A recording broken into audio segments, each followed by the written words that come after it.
دوستان اینم از پایان ساخت نردبون تاشو ما که به این حالت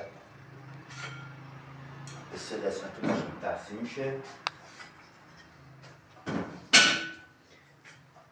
بله و حالا دوباره واسه سرعت کردنش اولی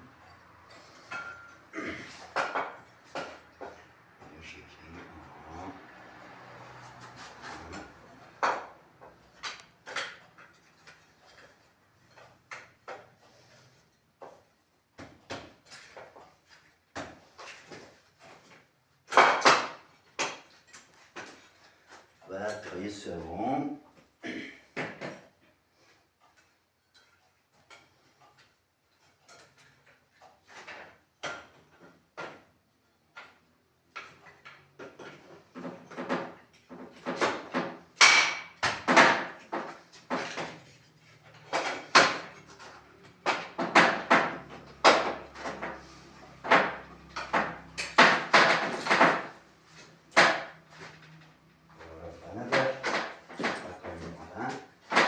شیک و این واسه داخل ماشین‌های کمپر استفاده میشه، واسه اینکه روی بسیار ماشین تو سانروف بتونن بدن بالای سقف ماشین.